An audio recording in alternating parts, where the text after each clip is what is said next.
안녕하십니까. 신의균의 국방TV 데일리 디펜스입니다. 자, 지금 양제츠 중국 공산당 국무위원이 부산을 방문해서 우리 서훈 국가정보원장하고 회담을 하고 했습니다. 자, 그런데 이 회담 결과에서 나온 결과를 보면 과연 지금 이 시기에 적절한가 라는 생각을 하지 않을 수 없습니다. 그래서 침몰하는 중국 경제, 그런데 한국은 미국을 거부하고 1대1로에 동참하나 라는 주제로 제가 한번 이 비판을 좀 해볼까 하는데, 너무 우리 정부가 좀 생각을 잘 못하고 있는 건 아닌지, 전 세계적인 트렌드 그리고 추세 이런 것과 너무 정반대로 가는 것은 아닌지 라는 그런 걱정, 우려가 너무 많이 듭니다. 자, 기존의 공급 체인 붕괴로 중국은 시장 점유율 폭락이 시작됐습니다. 세계의 공장으로서의 중국이죠. 8월 20일 날 미국의 경제 컨설팅 업체 실크로드 어소시에이트가 보고서를 발행을 했는데요. 그 보고서에 보면 이렇게 나와 있습니다.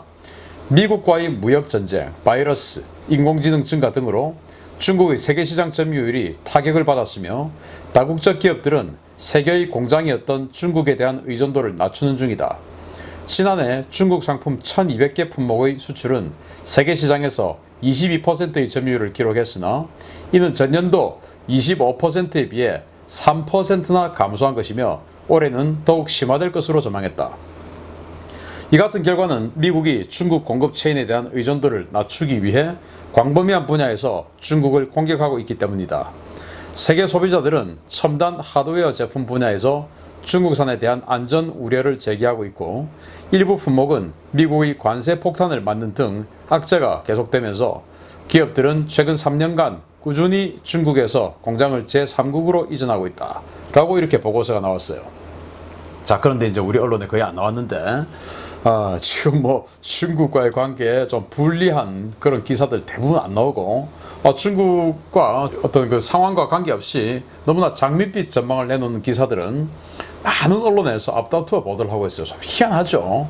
자, 그런데 여기 보시면 이게 이제 2019년에 중국의 1200개 품목을 조사를 했더니 세계 시장에서 차지하는 비중이 22%였다 이거예요. 이게 이제 중요 공산품들인데, 그런데 22% 사실 놀라운 수치죠. 그런데 그게 2018년도에 비해서 3% 줄었다 이거예요. 2018년도는 25%. 그런데 아시다시피 올해 들어와서 또 작년 하반기부터 미국이 화웨이 제재 등 중국에 대한 이 강력한 이 제재 드라이브를 걸고 있죠. 무역 전쟁 계속 지금 강화하고 있고, 그러다 보니까 또 올해는 또 EPN, 그래서 경제 번영 네트워크를 만들어서 중국을 제외하고 전 세계가 잘 사는 어떤 그런 번영 네트워크를 만들자. 그래서 중국에 있는 공장을 다 본국으로 철수시키고 제3국으로 이전하고 이런 그런 동맹을 지금 스크럼을 짜고 있는 이런 상황이거든요. 여기에 많은 국가들이 참여하죠. 그러다 보면 이 중국의 세계 생산 공장으로서의 이 비중은 점점점 낮아질 텐데, 그래서 폭스콘이라고 중국에서 이 애플의 아이폰 같은 이 애플 제품 하청을 하는 회사가 있는데, 이 폭스콘 CEO는 그랬어요. 세계의 생산 공장으로서의 중국은 이제 끝났다 라고 폭스콘 CEO가 그렇게 이야기를 했어요. 그 정도로 이제 중국의 어떤 이 경제 이런 것들은 암울한 상황이죠. 자, 이런 상황에서 대만은 이상기류를 이미 읽었죠. 그래서 중국과의 경제 손절 절차에 착수하고 있다. 인연을 끊는 절차에 착수하고 있다 이거예요.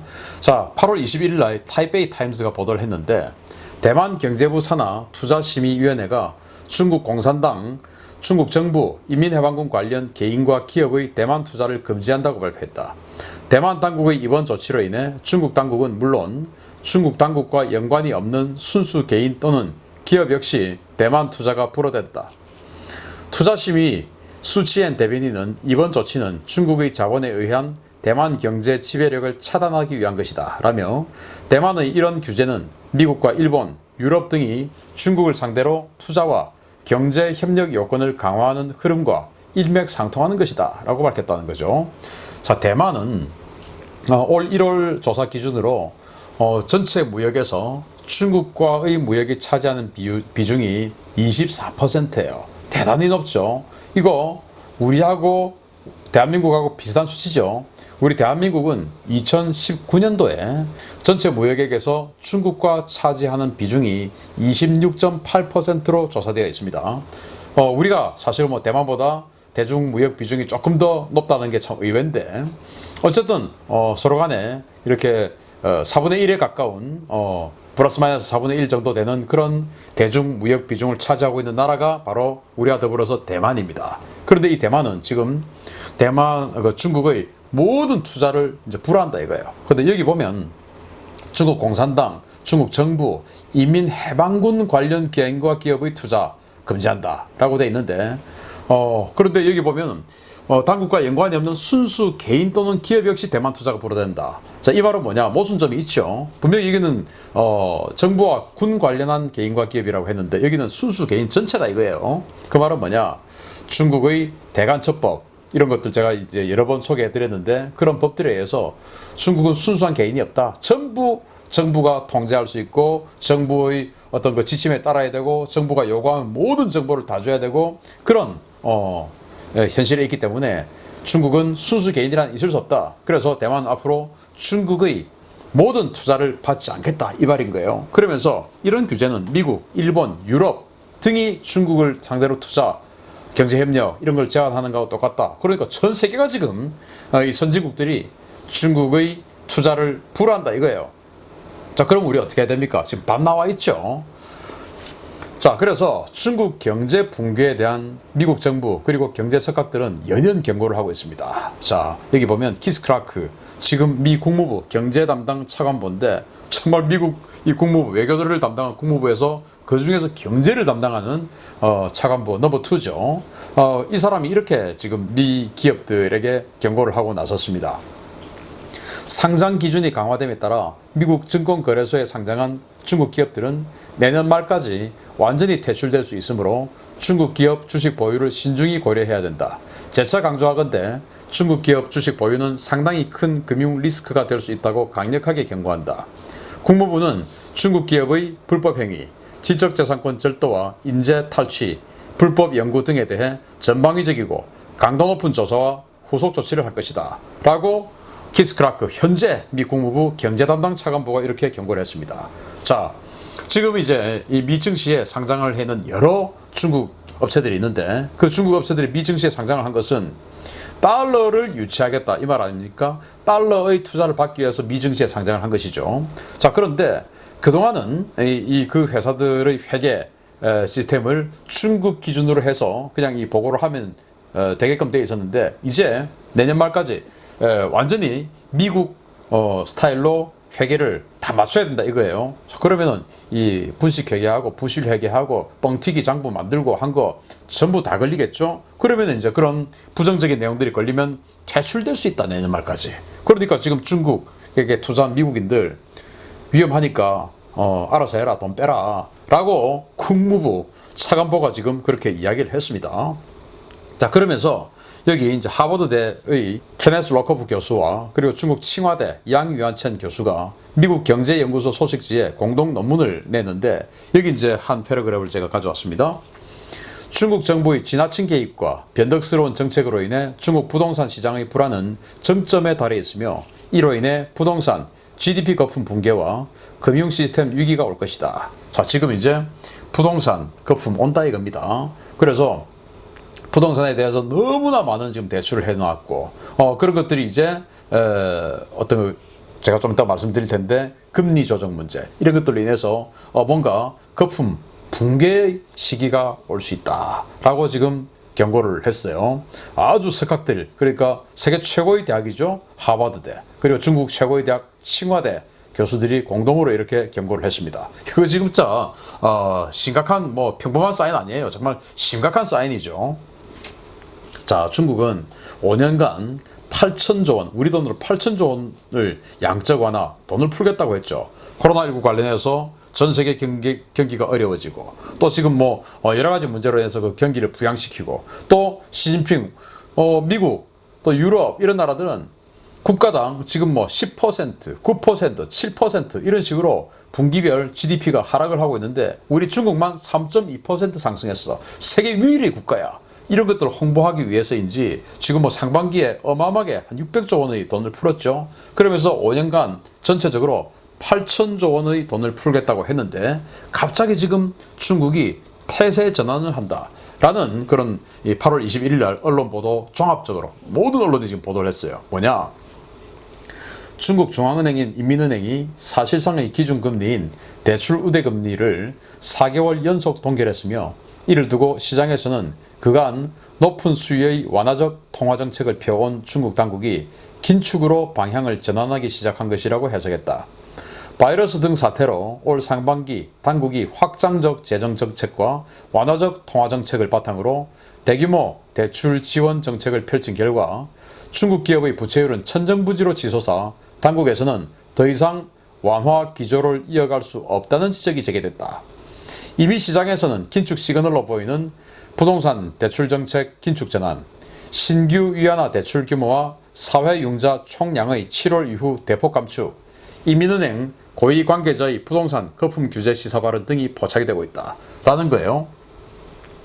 자, 중국이 상반기에 돈을 600조 원 이상을 풀면서 또 앞으로 5년 동안 한 8천조 원 풀겠다고 하면서 자, 이제 경기를 부양하겠다고 했습니다. 그러면서 금리를 낮춰주고 이렇게 해서 이제 투자를 활성화시키고 이렇게 하려고 했죠. 금리를 높이면 은행으로 돈이 몰려버리고 시장으로 돈이 잘 안 가는 그런 현상이 생기니까 금리를 낮춰줄 듯이 했는데 실제로는 정부의 정책은 그렇게 하려고 했는데 정말 이 금융권에서는 이거는 위험하다라는 생각이 있었는지 중국 인민은행은 금리를 낮추지 않고 4개월째 기준금리를 지금 동결하고 있습니다. 그런데 중국 정부가 돈을 푼다는 것은 그 돈이 시장으로 흘러 들어가서 낙수 효과, 그래서 고용도 창출하고 그 돈으로 월급도 주고 그 월급 받은 사람들이 시장에 나와서 소비도 하고 이렇게 해서 이제 경제의 선순환을 이끌어내려고 했는데 지금 이제 부동산은 자꾸 오르고 그런데 생산을 해봐야 물건이 판매는 안 되고 그런데 돈은 자꾸 정부에서 주고 하니까 그 돈을 가지고 부동산을 산 겁니다. 기업들이. 그래서 돈을 일단 주니까 돈을 마구마구 받아요. 그래서 기업들의 중국 기업의 GDP 대비 부채율이 무려 160%가 넘습니다. 세계에서 뭐 선진국 기준으로는 뭐 중국 선진국 아닙니다만은 엄청 높죠. 우리나라 정도도 뭐 한 100% 되는데 우리보다 훨씬 높으니까. 이런 식으로 중국 기업이 점점 부실화돼 가는데 판매, 매출은 확 줄어들고 있죠. 그럼 어떻게 됩니까? 금리는 그런데 낮아지지 않죠. 그런데 그러다 보면 이제 또 대출은 또 잘 되지 않죠. 신규 대출은. 그러면 어떻게 됩니까? 뻥 터질 수가 있죠. 자, 그런데 이 긴축 전환 불가피한 이 중국 경제가 사실은 왜냐? 모든 지표가 빨간불이기 때문에 긴축해야 됩니다. 자, 물가 상승하죠. 기록적인 자연재해, 홍수, 또 뭐 메뚜기, 그리고 각종 이 가축 관련한 질병 이런 것들로 인해서 식료품 등 생필품 물가가 폭등했죠. 채소 가격이 27%, 돼지고기 가격 100%, 콩 30%가 올랐어요. 그래서 가게에서 차지하는 식료품 지출 비중이 무려 34%로 6%포인트나 급등했어요. 그리고 가계의 가처분 소득 중간값 평균이 9%에서 마이너스 0.9%로 감소했어요. 이 말은 뭐냐?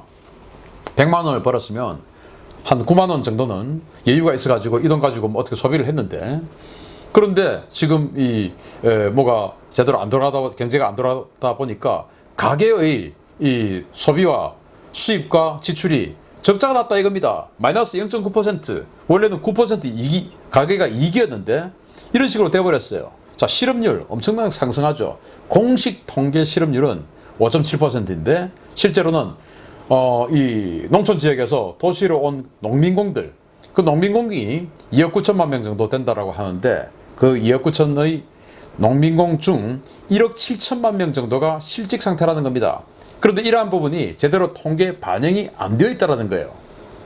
그래서 농촌에서 도시로 올라와서 정말 뭐 일자리도 없고 또 있던 일자리도 떨어지고 이런 식으로 해서 도시에서 농촌으로 돌아가지는 못하고 정말 힘든 도시 생활을 하고 있는 이 극빈자 계층들이 이렇게 지금 늘어나고 있다는 거예요.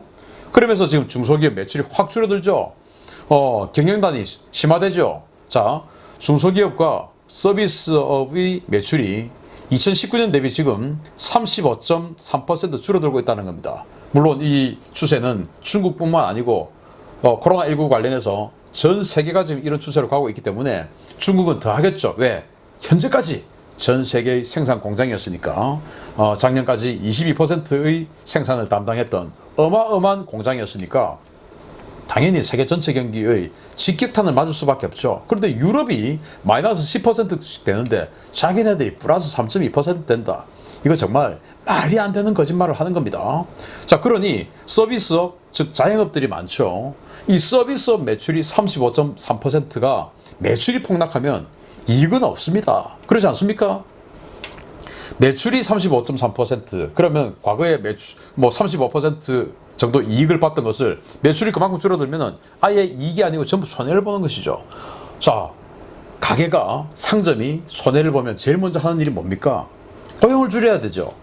그래서 고용이 줄어들게 됩니다. 당연히 실업률이 올라가죠. 이런데도 중국이 지금 제대로 된 경제인지 실업률이 5.7%인지 완전 다 거짓말이죠. 그러면서 이제 해외 자본이 이탈합니다. 미국의 제재로 해외 증시 상장된 중국 기업의 퇴출화가 지금 이제 본격화됩니다. 3월까지 외환보유고 급감으로 인해서 자본 유출 규제 강화 이거 심화되고 있죠. 그래서 미국 국채 매각해서 한 달에 70에서 100억 달러씩 지금 팔고 있는 겁니다. 그리고 그런 또 규제를 피하기 위해서 이 중국 기업들이 또 개인들이 자본가들이 암호화폐, 비트코인 같은 이런 뭔가 그 익명성을 보장할 수 있는 암호화폐로 돈을 투자를 하는 거예요. 이게 경제하고 무슨 관계가 있겠습니까? 그러니까 지금 중국 경제는 돈맥경화에 걸려가고 있는 것입니다. 자, 그런 상황에서도 이 눈 가리고 아웅하죠. 왜냐?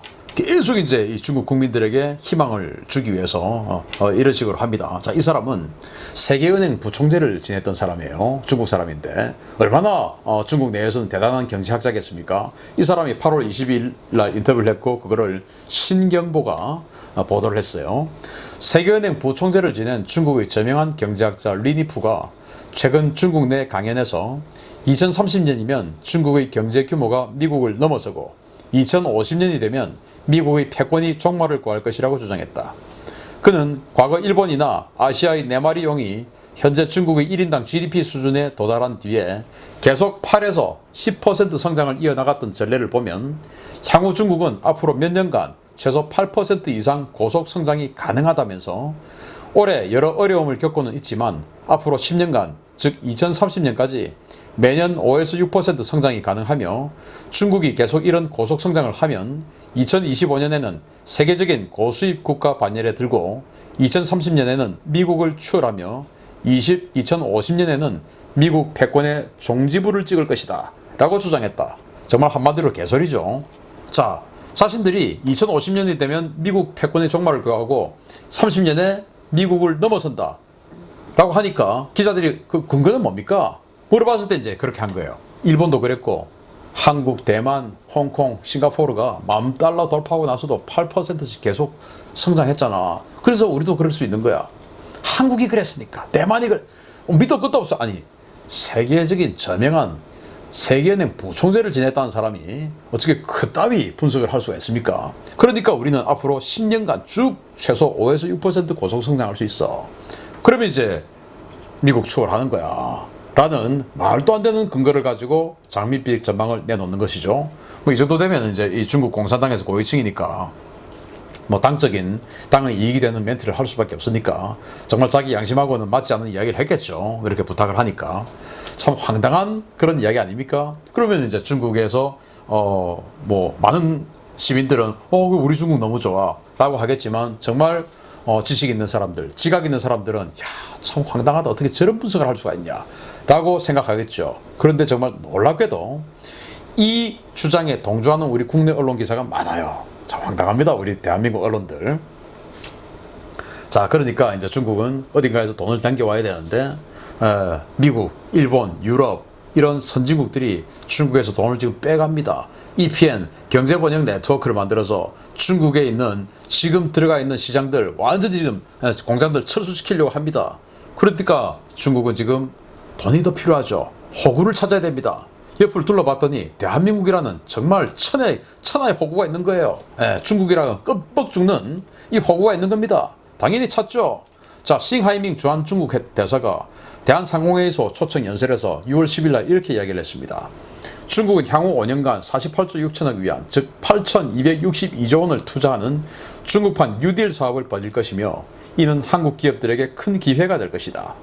이번 사업은 투자 방식과 주체, 시장 개방성 등이 이전과는 다른 경제 계획이 될 것이며 일자리 안정과 소비 촉진, 시장 활성화, 안정적 성장을 위해 재정 적자 규모를 늘리고 특별 국채 발행을 늘려 재원을 마련할 것이다. 이는 한국 기업에게는 커다란 기회가 될 수 있으며 한국 기업들의 적극적인 중국 투자를 바란다. 양국이 실질적으로 교류와 협력 증진을 위해 노력하려는 이런 분위기가 조성이 되면 시진핑 주석 방한 문제는 자연스럽게 성사될 것이다. 한국 정부에게 이야기하죠. 우리 시황제님 모시고 싶으면 돈 투자해, 자식아, 이 호구야 라고 하는 거 아닙니까? 대놓고 하는 이 호구 사냥에 우리 한국이 적극적으로 달려들어서 낚싯밥에 덜컥 물어서 그냥 목구멍 깊숙이 낚싯바늘 삭혀버리죠. 바로 지금 이 모습입니다. 부산에서. 내 고향 부산에서 왜 이런 바보 같은 짓을 하는지 모르겠습니다. 자, 7월 달에 강경화 영무부 장관은 이런 이야기 합니다. 안보 문제에 있어서 한미동맹을 중시해야 하지만 경제 문제는 분리해서 생각해야 된다. 에라이. 자, 8월 22일 날 이제 양재츠와 서훈 국정원장의 회담을 마치고 이렇게 보도가 쭉 나오죠. 서훈 국가안보실장과 양재츠 중국 공산당 외교담당 정치국원은 4시간 동안 FTA 2단계 협상을 가속화하고 RCEP 즉 영내 포괄적 경제 동반자 협정의 연내 서명 그리고 신남방 신북방 정책과 1대1로의 연계 협력 시범사업 발굴 그리고 WTO 사무총장 선거 등 다자 분야 협력도 논의했다라는 겁니다. 자, 여기서 우리가 얻을 수 있는 것은 WTO 사무총장 선거에 우리나라 사람 지금 출마해 있죠. 일본이 우리를 찍어줄 거야. 그런데 일본은 왜 찍어줘라고 하니까 일본 나쁘다고 막 욕하고 있는데 지금 일본하고 일본이 우리를 찍어주겠습니까? 그 기대하는 자체도 정말 뻔뻔스럽죠. 일본이 안 찍어주니까 그 사람들 당연하다 이 말이 아니고 저는 싸우면 그냥 제대로 싸우든가 하지. 니들 우리 찍어줘. 그렇지만 싸우기는 계속 싸우자. 무슨 이런 한심한 작자들이죠. 자, 그런데 WTO 사무총장이 우리 되면 뭐합니까? 그럼 뭐 어쩌라고요? 그 사람이 되든지 말든지. 그거를 받는 조건으로 이런 걸 주겠다 이거예요. 미국이 지금 EPN, 즉 경제번영 네트워크, 중국을 배제하고 경제번영 네트워크를 하자는데 중국과 같이 영내 포괄적 경제 동반자 협정, 즉 나프타 같은 이런 중국 주도의 이 서태평양, 동아시아 이 지역의 관세동맹 이런 걸 지금 체결하자. 야, 미국이 보면 지금 또 선진국이 보면 중국 빼고 지금 경제번영 네트워크를 하는 이 EPN을 추진하고 있는데 정말 선진국들 보면 좋아하겠습니다. 그죠? 신남방, 신북방 정책 1대1로. 이 1대1로가 이 해당되는 국가들의 고혈을 빨아먹고 결국은 그 고혈 빨아먹고 내버리는 거 지금 우리 스리랑카, 파키스탄 이런 나라들을 통해서 우리 다 보고 있지 않습니까? 그리고 아프리카 여러 나라들 다 보고 있지 않습니까? 그런데도 여기다가 지금 신남방, 신북방 정책에서 1대1로 하고 매칭시키자. 이런 이야기 지금 하고 있습니다. 아니, 정신이 지금 어떻게 된 겁니까? 지금 중국이 제가 계속 앞에서 전술해드린 바와 같이 중국이 지금 경제가 내려앉는 것이 눈에 뻔하게 보이는데 여기다가 지금 올라타겠다고요? 더군다나 전 세계 선진국들이 우리와 같이 EPN 하자고 하는 거 그것도 이런 식으로 한미동맹 중시해야 되지만 안보는 경제 문제는 분리하게 생각해야 된다 라고 이렇게 얄미운 이야기 해가면서 쫀득쫀득하게 이렇게 하는 게 맞습니까? 아니, 이 정부가 어떻게 이럴 수가 있습니까? 정말 우리 냉정하게 생각해야 됩니다. 그래서 아까 그 중국 세계은행 부총재 했던 그 중국 경제학자 했던 말 완전히 한마디로 말도 안 되는 소리라는 거 눈에 뻔히 보이지 않습니까? 그런데 그런 소리에 편승해서 가는 이런 것들, 이런 정책을 펴는 자들에 대한 우리 마음속의 심판 그리고 앞으로의 행동 반드시 잊지 말아야겠습니다. 마치겠습니다. 감사합니다.